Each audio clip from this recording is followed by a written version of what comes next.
মোৰ সেই দিনটোৰ কথা আজিও মনত আছে যিদিনা বিধানসভাত সেই সময়ৰ ফাইনেন্স মিনিষ্টাৰ হিচাপে ডক্টৰ হিমন্ত বিশ্ব শৰ্মাই প্ৰাক্তন মুখ্যমন্ত্ৰী তৰুণ গগৈ ডাঙৰীয়াক কৰ্তব্যনা কৰিছিল বিধানসভাৰ মজিয়াত আৰু কৈছিল যে তৰুণ গগৈ ডাঙৰীয়াৰ মুখ্যমন্ত্ৰীত্ব কালত অসমখন শেষ কৰি থৈ গ'ল প্ৰায় 10,000 কোটি টকাৰ ঋণৰ বোজা থৈ গ'ল।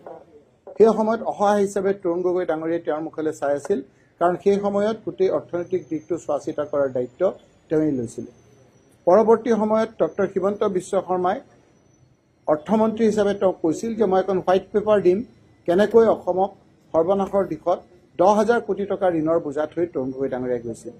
সেই সময়ত গোটেই আকাশ বতাহ অসমত মুখৰিত হৈ গৈছিল যে তৰুণ গগৈ ডাঙৰীয়াই অসমৰ মানুহক ধাৰত পোত হৈ থৈ গৈছিল আৰু সেইকাৰণেই গোটেই টিভি শ্ব'ত আপোনাৰ টক শ্ব' চলিছিল যে ধাৰৰ বোজা তৰুণ গগৈ ডাঙৰীয়াই 10,000 কোটি টকা থৈ গৈছিল আৰু এনেকুৱা এটা সেই সময়ত বুজা গৈছিল যে এই চৰকাৰখনে কোনো ধৰণৰ ধাৰ নলয়।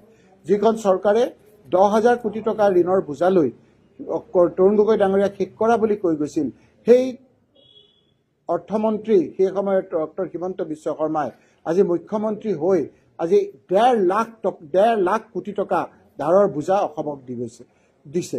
আজি কেন্দ্ৰীয় চৰকাৰে যোৱাকালি লোকসভাত কৈছে যে অসমত 1 জানুৱাৰীৰ ভিতৰত 1,50,000 কোটি টকা 1,50,000 কোটি টকা ঋণৰ বোজা আজি অসমে ৰাইজৰ মাজত ঠেলি দিছে। অৰ্থাৎ আজি আমাৰ প্ৰত্যেকজন মানুহৰ মূৰত প্ৰায় 45,000 টকা আজি ধাৰ। তাৰ উপৰি আজি যিখন চৰকাৰে ধাৰ লৈ পোত খাই গৈ আছে সেই সময়তে ডক্টৰ হিমন্ত বিশ্ব শৰ্মাই বিৰাহিতা জীৱন কটাইছে আৰু 58 কোটি টকা এই 3টা বছৰত ডক্টৰ হিমন্ত বিশ্ব শৰ্মা মুখ্যমন্ত্ৰী ডাঙৰীয়াই খৰচ কৰিছে তেওঁ উৰাজাহাজত হেলিকপ্টাৰত। এই কথাবিলাক বৰ চিন্তনীয় হৈছে। গতিকে অসমৰ ৰাইজে ভাবিছে অৰ্থনীতিবিদসকলে ভাবিছে যে ভৱিষ্যত আমাৰ খুব ভাল নহয় কাৰণ যি ধাৰ লৈছে সেই ধাৰখিনি আপোনাৰ পুৰাবৰ কাৰণে আৰু এতিয়াই আপোনাৰ ধাৰটো দিব নালাগে 5 বছৰৰ পিছতে দিব লাগিব।